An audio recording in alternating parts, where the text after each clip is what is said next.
Alright, let's get the road on the show, as they say. Show on the road. Whatever. Make like a baby and head out. Make like a tree and leave. Alright. And yeah, hang on a second. Let me get that.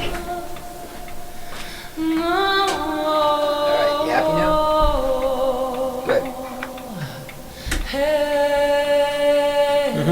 Good. Do that too. Turn out, yeah, you can turn out all the lights. I sit here in the dark and talk to myself.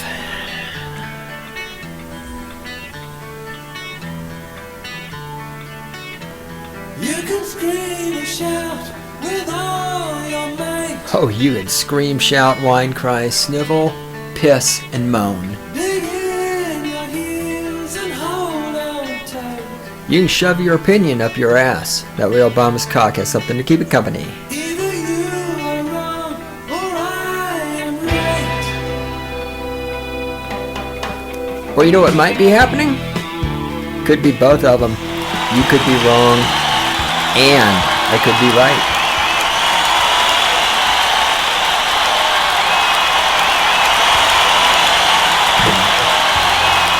Welcome, my friends,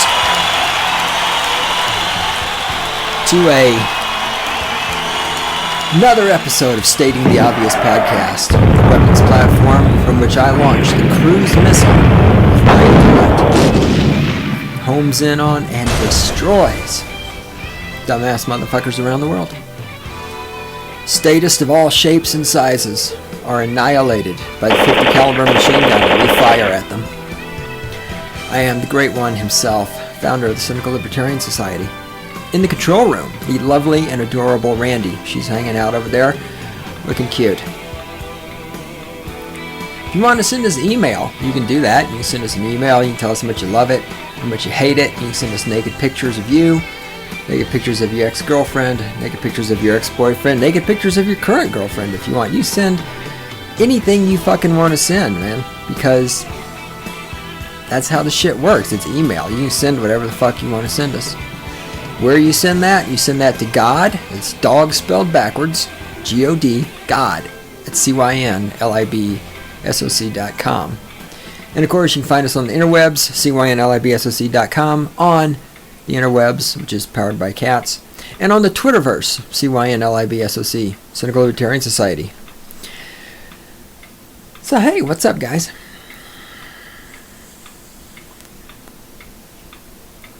We're recording a little bit late today. I had some meetings with clients I had to go to. Randy had other shit to do. I'm feeling pretty mellow, and instead of ranting about something, because I know I think I'm in the middle of ranting about some E-Gene columns, E-Gene questions, you know, upper middle class white women, first world problems and stuff. But I want to sit here in the dark, illuminated only by the computer screens, and just talk a little bit today, well, for 52 minutes, about some stuff. Just stuff. I just want to chat with you guys. Because I rant a lot, and especially I rant a lot about girls lately. It's been my thing, ranting about chicks lately. And it's time to talk a little bit more. And as I've said before, I love making fun of the state. I love criticizing the state. I love pointing at statist and femistatist and saying what is wrong. Today, I want to talk about self-improvement.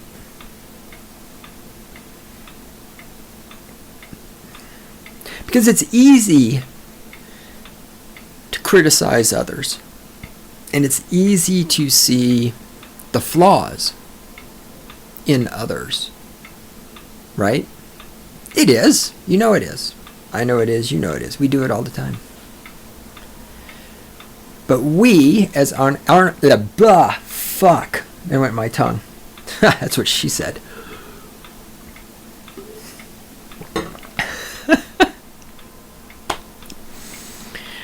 As anarcho-capitalist, there are things that separate us from the statist. Our adherence to the non-aggression principle,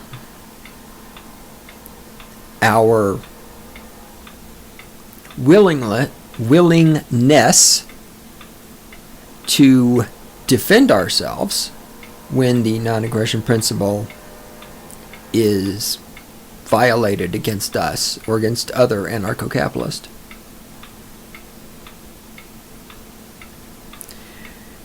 And of course, our respect for property rights. And so those are the foundations. But beyond that, one of the things that I think has to occur within an individual in order for any of us who are ANCAPs to be superior to the statist is that ultimately we have to make things happen. I feel like this should be like the third element, like the fifth element, right? If it was the fifth element, we'd have this hot chick in this skimpy costume running around doing hot stuff.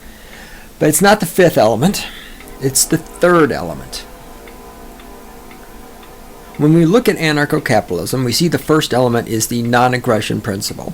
As Michael W. Dean likes to say, the non-aggression principle 2.0, which I hate the whole fucking 2.0 shit. I need to come up with another way of saying that. Nobody will know what I'm talking about. For those of you, the non-aggression principle 2.0, as he calls it, maybe I should call it the non-aggression principle improved. Or I prefer, actually, I like zero aggression principle because it abbreviates to ZAP. Zero aggression with retaliation. I don't know. The ZAP, the zero aggression principle, remember, is the first element, right? It says you will not initiate aggression against other people, nor will you allow aggression to be initiated against you. That's, boom, first column. The first element of anarcho-capitalism. Those of you who are already ANCAPs, I know I'm boring the shit out of you. I'm sorry. Just hang with me. The second element, of course, is respect for property rights. You respect the property rights of other people. Other people respect your property rights. So those are the two critical things. If you do those two things, you are an anarcho-capitalist. If you don't do those things, you're not an anarcho-capitalist. I think there should be a third element. I just can't decide if it's earth, wind, or fire. Great band, by the way. No.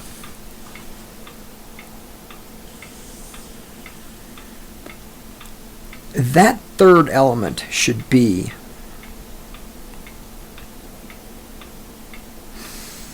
how would I phrase it? I'm trying to think what the phrasing should be. I have no show notes, which is not unusual, but I mean, I have nothing. I'm sitting here. All of this is train of thought, just so you know. This is me delaying while I try to think. It really is. All this entire episode is going to be train of thought. I have nothing prepared. I just want to talk about some stuff.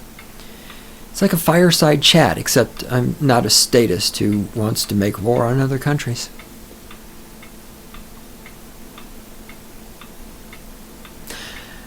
The third element should be a hot chick in skimpy clothing. No, the third element, actually it should.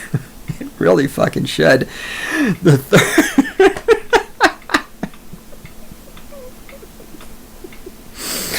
To be an anarcho-capitalist, you have to adhere to the ZAP. You have to respect property rights, and you have to have a hot chick who's scantily clad. Those three things. The third element of being an anarcho-capitalist is a constant, not constant as in 24 hours a day, but continuous over your life. A continuous effort put forth to create both outside of yourself and inside of yourself. The creation of betterment of ourselves. And when you look at statist, you'll see the things I'm talking about aren't there. Or they're there, but in this false way.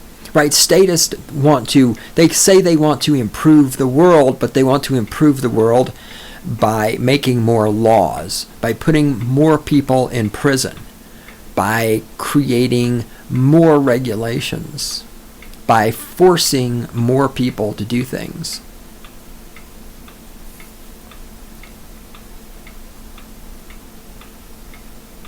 And of course, it's understandable when you keep in mind that most of what they're pushing is things that nobody wants.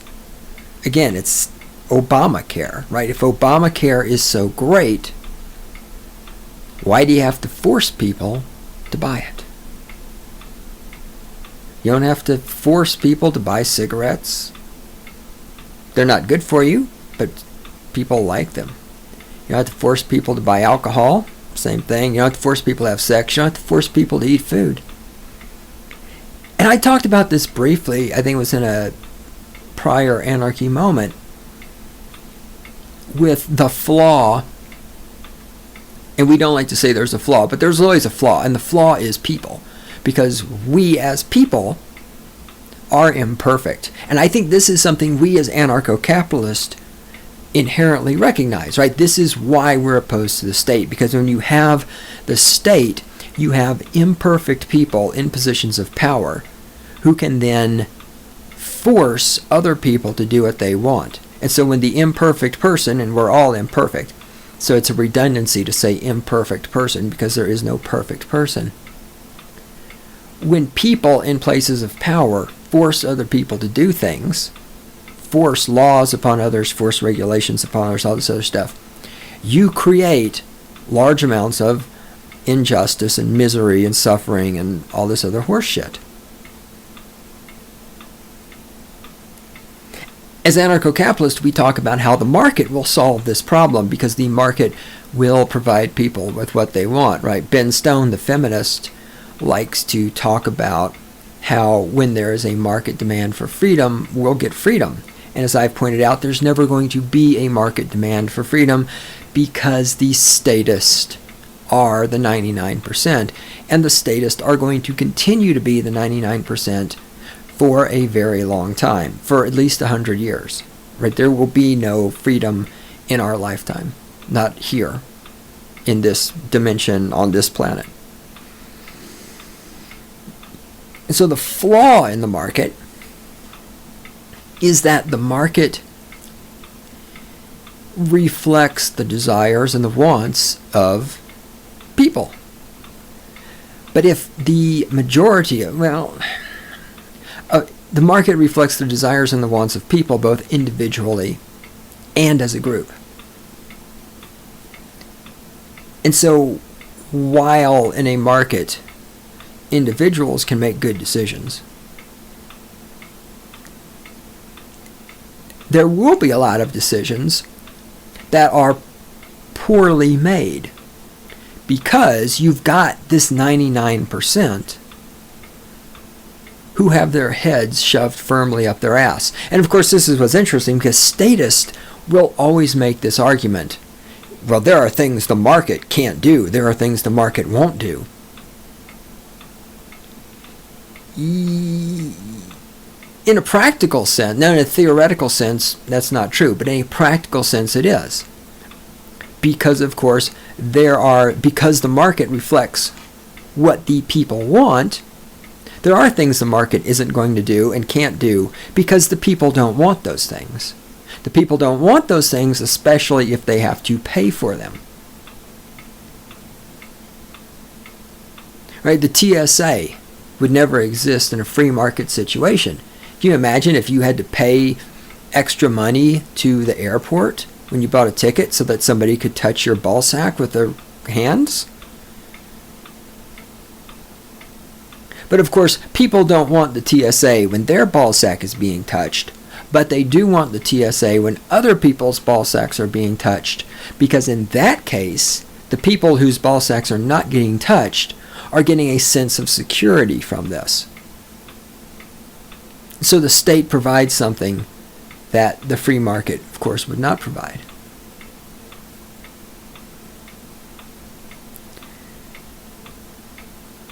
So the market can provide that which is good and righteous and just and all those other buzz phrases, I think. The problem is the market cannot do that with the current population we have right now. Because the current population we have is thoroughly statist all the way through and through. Public education, the colleges, society as a whole, this entire idea of how, look at how ingrained the idea of wealth redistribution is in our society. Remember before Obamacare happened, and I was talking about how Obamacare is just the redistribution of wealth. Obamacare is taking money from healthy people, giving it to sick people. It's taking money from rich people, giving it to poor people. It's taking money from people that have jobs, giving it to people who don't have jobs. And of course, people were called me names and racist and all this other shit. And then there's that newspaper article I got, which actually my mother sent to me, the statist commie bitch that she is. And it had this interview with some moron from the Brookings Institute. I swear to God, I still have that somewhere because it was so classic. It's one of those things that I'm not going to throw away. I should frame it and put it on the wall, right? Where these people said, look, Obamacare is redistributing wealth. And look how wonderful this is. And in this article, this moron from the Brookings Institute is praising Obamacare for redistributing wealth, which is exactly what I said it was going to do. So the redistribution of wealth is blindly accepted as being a good thing, which is all the more interesting when you look at the fact that the creation of wealth is looked down upon. Here's another one that falls into that same category, and I know I have an open thought. I'm coming back to that. I really am.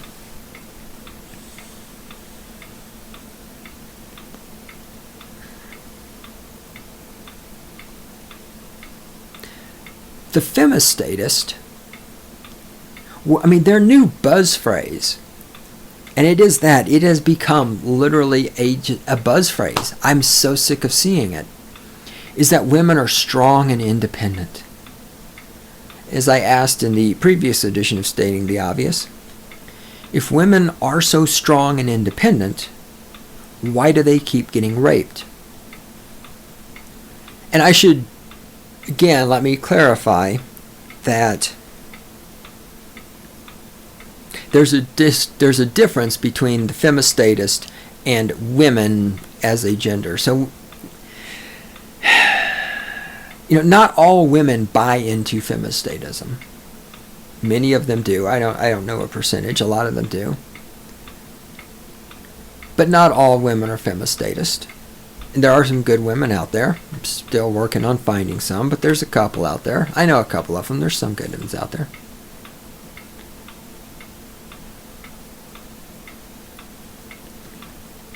But this whole buzz phrase of women are strong and independent, and so they're supposed to be praised for being so strong and independent. And yet,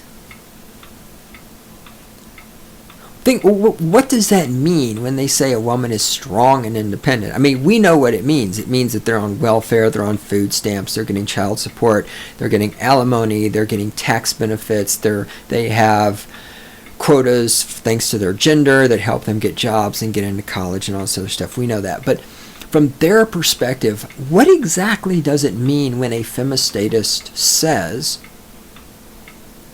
women are strong and independent? What does that mean? That women are somehow self-reliant?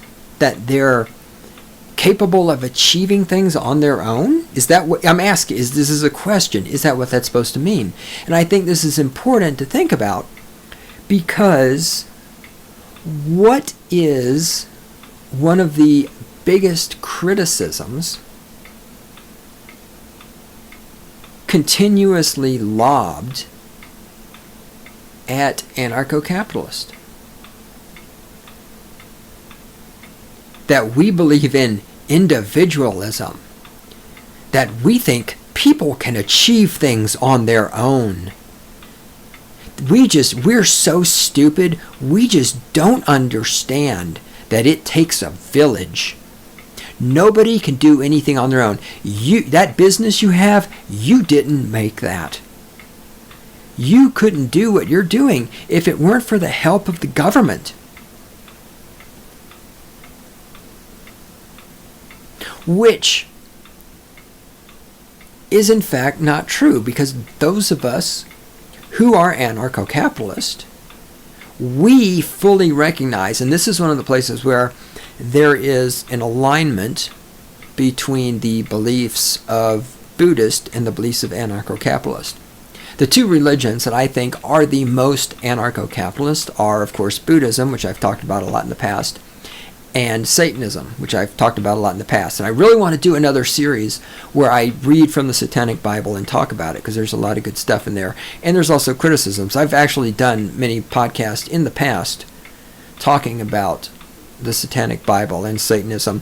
And those are all before I was a full-fledged anarcho-capitalist. So I really want to go back and revisit that again and look at that and talk about those things.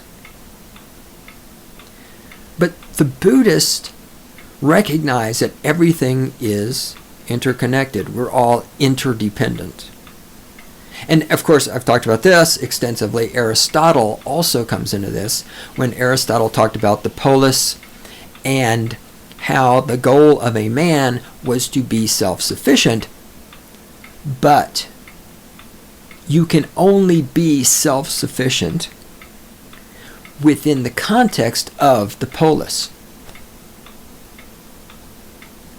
The polis, for those of you not in the know. So essentially he means the city-state, or we could call it a community.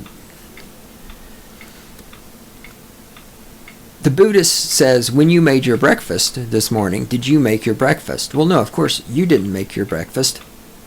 Hundreds, if not thousands of people made your breakfast, because you cooked your breakfast on a stove that was made by other people.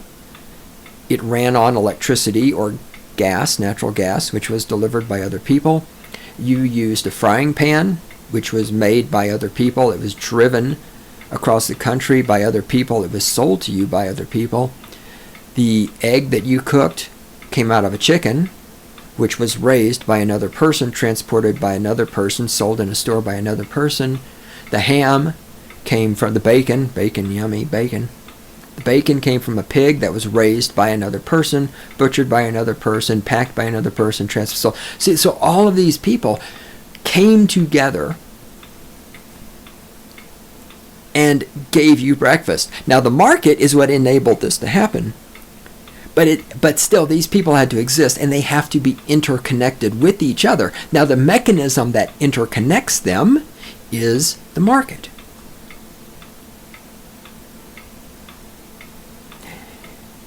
When anarcho-capitalists talk about the market, they are, by definition, talking about the interconnectedness of a large group of people. And so when fuck-headed statists, who, let's be honest, should be exterminated, right? If evolution were not being circumvented by the state, statists would be dead, natural selection. When a dumb fucking statist says that anarcho-capitalists believe in rugged individualism and that they can do everything by themselves, nothing could be further from the fucking truth. And yet these same fucking statists say shit like women are strong and independent. Wait, I thought strength and independence was something to be scorned. How are these women independent? These women are more dependent than anyone. But of course these women, not all women, these women, the femistatist women who describe themselves as strong and independent, are even more dependent because, unlike the anarcho-capitalist, they do not create anything and put it back into the system. They do not feed back into the market. The anarcho-capitalist recognizes, God, I'm fucking brilliant right now. This is going somewhere really good. If you're doing anything while listening to this podcast, you need to stop and just really listen to the fucking brilliance that is about to come at you, because this is good. This is really good. The anarcho-capitalist recognizes the interconnectedness of everything. Right? It's like Aristotle said in Politics. The goal of a man is to be self-sufficient, but he can only be self-sufficient in the context of the polis. You can only be self-sufficient, say for example, making shoes, within the context of a market where people will go buy your shoes and exchange things of value that then you can use to buy food, so that other people can make food, and other people can make furniture, and other people can make electricity. And so all of you together allow each of you to be independent within the context of the society, within the context of the polis. And the mechanism that makes this work is the free market. The market. There's no, if it's not free, it's not a market. We as anarcho-capitalists, we recognize this. And this is why the third element, see, I told you I didn't forget about this. You're like, yeah, motherfucker's just rambling. He has no idea what the fuck he's talking about.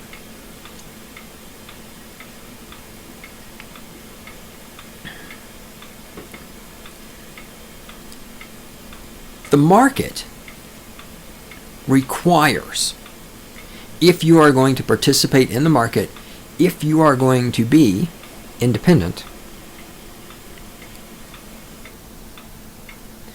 the market requires that you contribute something to it.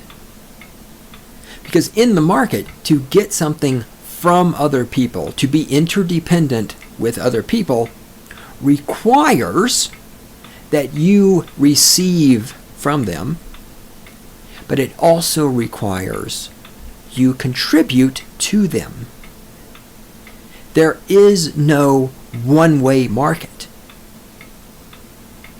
The market is, by its nature, by its definition, two ways. Each person involved must be exchanging something of value. And it is only through being able to exchange value with other people via the market within the polis that you can achieve independence. And so when we hear from these femistatists that femistatist women are strong and independent, well, they're not strong and they're not independent because they're parasites. They're only receiving from the market. They're not contributing to the market. Oh, they may have a job in the HR department, or they may have a job as some kind of fucking social worker or something like that, but they're not contributing things that anybody wants. They're parasites. A critical element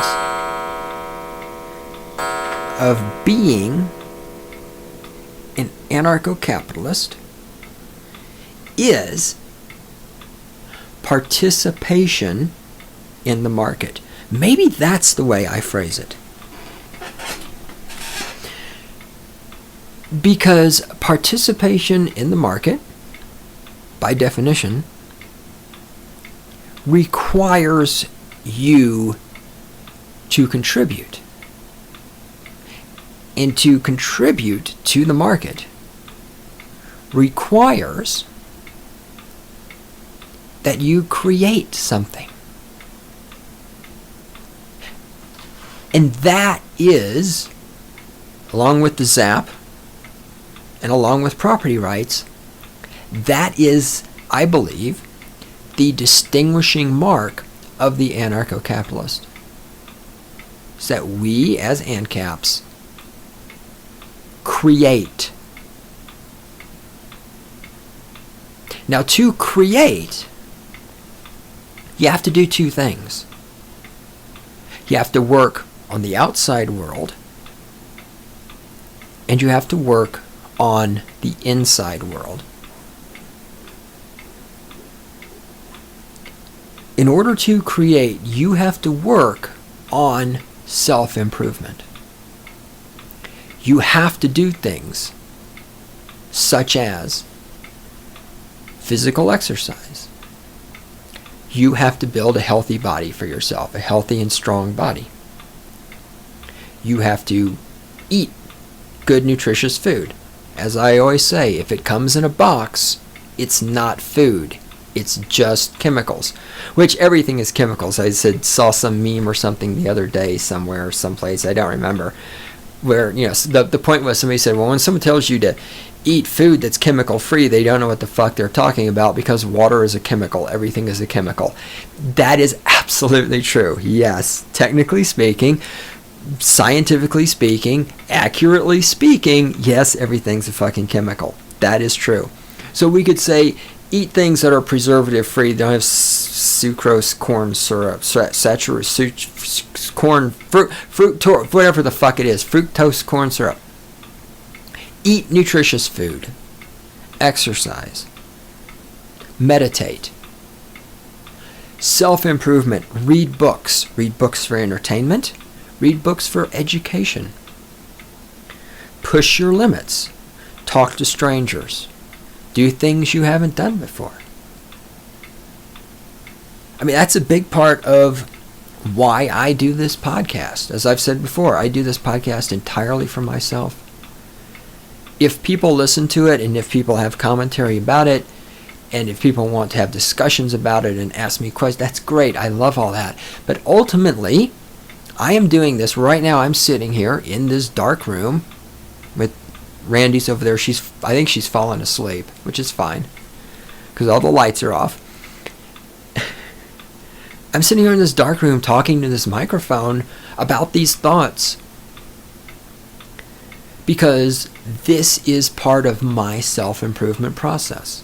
When I have to sit down and articulate things like this, and think them out, and say them out loud, and attempt to explain them to the listener and have them make sense, I have to go through this process of formulating these thoughts and searching for contradictions within the theses I put forth. And then if there are contradictions, reconciling the contradictions. Determining, is it really a contradiction or not? If it is a contradiction, how can I make those work together? What's the grand unified theory of anarcho-capitalism? So this entire podcast is an exercise for me in self-improvement. And of course, speaking. I'm trying to speak well. In the past, certainly I've talked about Toastmasters and how in speaking this podcast, how I don't edit it, how I seek to speak clearly and enunciate well and explain myself well, just like I would do in a real life conversation without doing things like and and all this other shit. So this entire process, or saying filler words like so right there, that was unnecessary. And see, this is the thing, having that self-awareness to notice I said so as a filler word, and see actually was a filler word on the previous sentence. So this whole podcast, there I went again, so this whole podcast is an exercise for me in self-improvement. It's a way of improving my thought process. It's a way of improving my speech. It's a way of having a conversation with myself in order to iron out what my approach to the world should be, what my philosophy on the world around me should be, and how can I make sense of that, and how can I live that, and how can I apply that. So that type of, there's another so, filler word, That type of creation, that's the inner creation. That is the creation of self-improvement.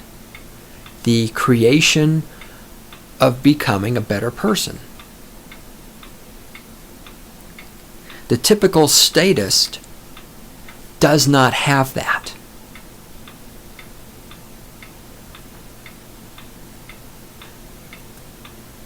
A statist, in my opinion, by definition, cannot have that, because you cannot embark down a path of continual self-improvement and be a statist. I don't think the two things can go together.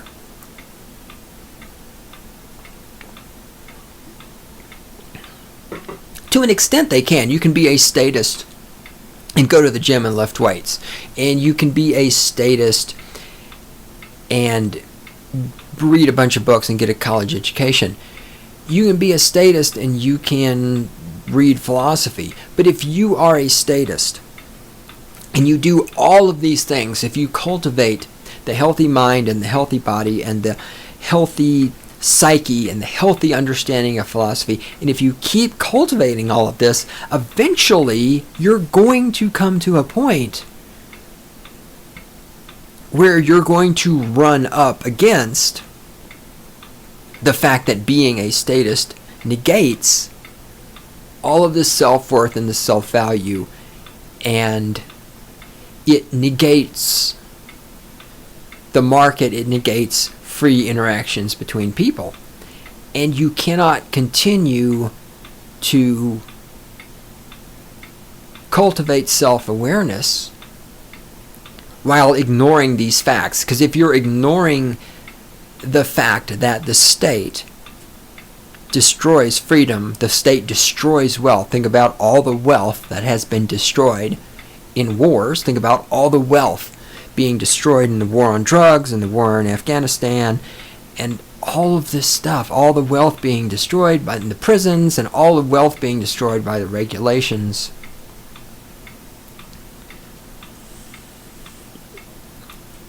You reach a point where you can't look at that stuff and dismiss it if you actually continue to grow. And of course, this is the other thing which I always find so hilarious that's lobbed against those of us who are anarcho-capitalist, is that we're just childish and immature.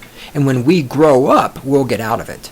We'll get over our belief in not killing people and not stealing from people when we just finally grow up. Which again is hilarious, just as the femistate is saying that, well, women are strong and independent, when in fact they're not strong and independent, and when in fact strength and independence are qualities and status that they mock. It's the same thing here. The statists, who are in fact incredibly immature, because they are essentially children waiting for their parents, aka the government, to give them free stuff. You've got these incredibly immature people, emotionally immature people. People who are just stunted emotionally, calling anarcho-capitalists who are willing to take responsibility for their actions immature.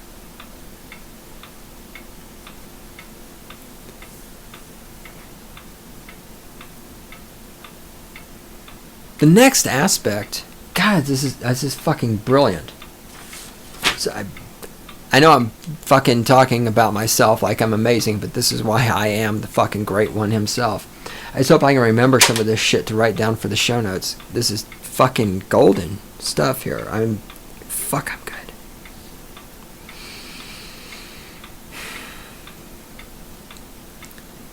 So the next element of creation, now that you're working on yourself, you have to create and give to the outside world.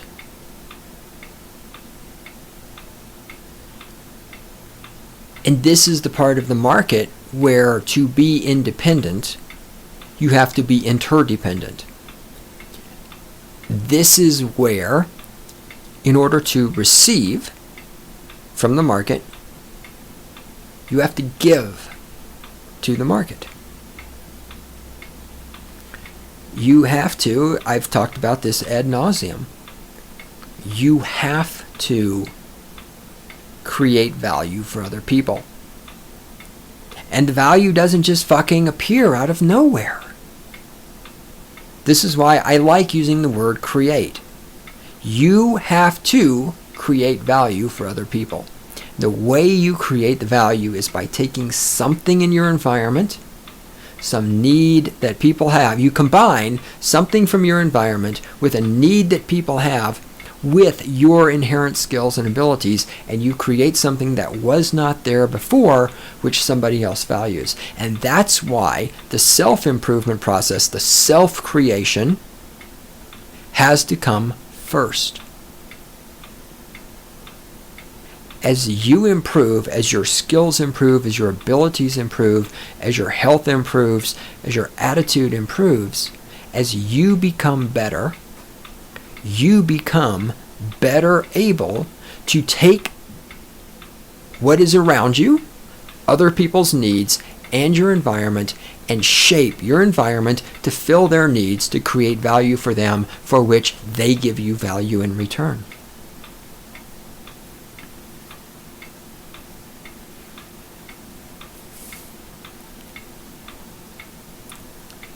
And why do the statists have so much hatred for people who can create value for others? I think a big chunk of it is because the average statist knows he can't create value for other people. The welfare recipients, they're not creating value for anyone, and they know it. The bitches in the HR department, those cunts are not creating value for anyone, and they know it. Politicians not creating value, and they fucking know it.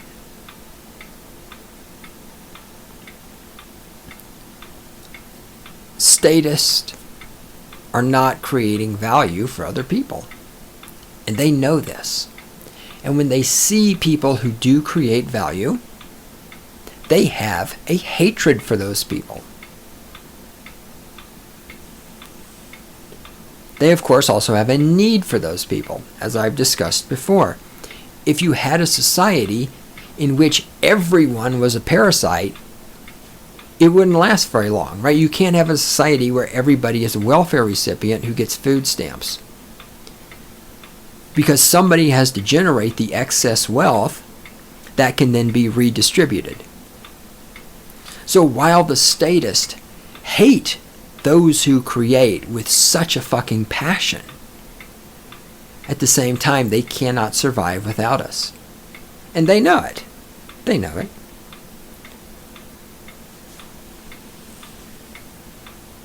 Because if they could survive without us, they would just make it illegal. And they would. I mean, what do statists do when they don't like something? They make it illegal. Here in the People's Republic of Fort Collins, we have a bunch of statists who don't like people smoking cigarettes.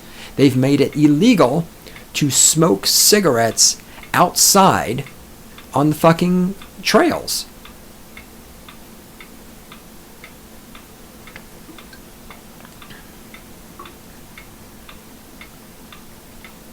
If the statists could, they would make it illegal for people to have more than a certain amount of money. But they know good and goddamn well they need rich people to fleece. They need rich people to create wealth that can then be taken away from those rich people and given to other people as political bribery.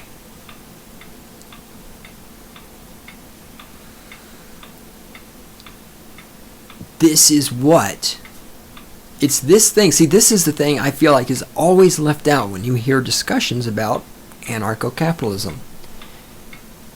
They talk about the zero aggression principle, yeah, and they talk about property rights, yeah, and they talk about the market, but it's just sort of thrown out there, the market, without any of this explanation, without any of the understanding that the market can only be as smart as the people within the market. And as long as the state circumvents natural selection and allows people who should be dead to continue living and allows those people to reproduce, the market is going to be retarded in its ability to develop correctly and to respond to the needs of people. And the market requires that people create and contribute to it. And people contributing to the market, creating things for the market, creating value for other people, requires, it is required, I promise you, it is required that people create improvement within themselves first. You cannot, I think you're going to be hard pressed to find for me an example of somebody who creates value in the market for other people who has not first created value, self-improvement, or you could say improvement, and why I'm saying self-improvement, it's redundant in this context. Someone who has created improvement within them, somebody must create improvement within themselves before they can create value for other people. You must create value for yourself before you create value for other people. This goes back to the Ayn Rand thing. The needs of the producer must come before the needs of the consumer. If you don't create value within yourself, you cannot create value external to yourself, which can then be exchanged with another person for value that person has created by first creating value within himself. And this whole dynamic of how the market functions is left out of anarcho-capitalist discussions. It's just, well, there's the market. Yeah, it's the market, and it's going to do everything perfectly. But it's not. I've thought about this. It's not going to do everything perfectly when it is filled with parasites. The market cannot function when it's filled with intellectually and emotionally stunted parasites.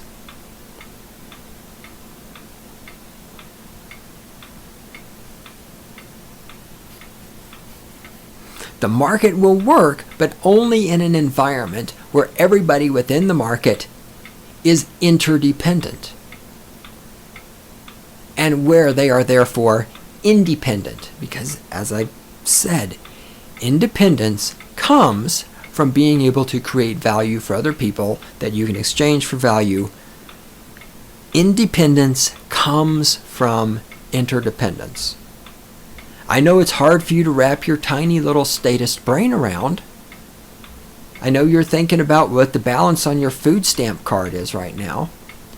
But you should be dead if you don't understand what I'm saying. If this makes no sense to you, like completely bad, like if you're thinking about this and you're like, well, yeah, that mostly makes sense, but I really need to think about it a little bit before I'm 100% sure, that's kind of okay. But if you're listening to this right now and you think I am just completely full of shit, I have no idea what I'm talking about, and it's impossible to be interdependent and independent at the same time, then you are the person that evolution should have removed from the motherfucking planet. But you're here because of the state.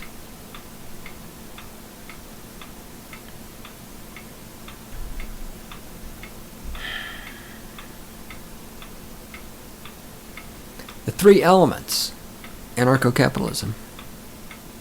Zero aggression principle. Do not initiate aggression. Do not accept the initiation of aggression. Second principle is respect the property rights of other people. The third principle, the third element, we don't want any principles, it reminds me of high school. Third element is independence via interdependence, via creation. Because the ultimate goal is independence. The only way to be independent is to be interdependent. And the only way to be interdependent is to create externally. And the only way to create externally is to create internally.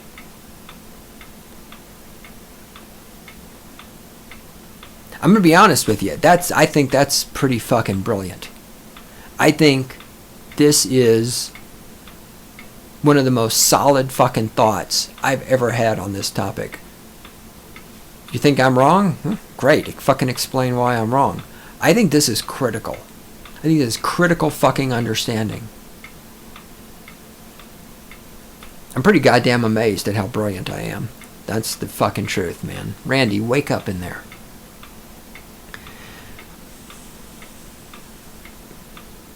This doesn't happen very often. I have a minute and a half left to go before we would normally play the music. I have a fucking thing to say. I can't follow that. I really can't. That's how good I feel about this cast and about what I just said. I have nothing to fucking follow that.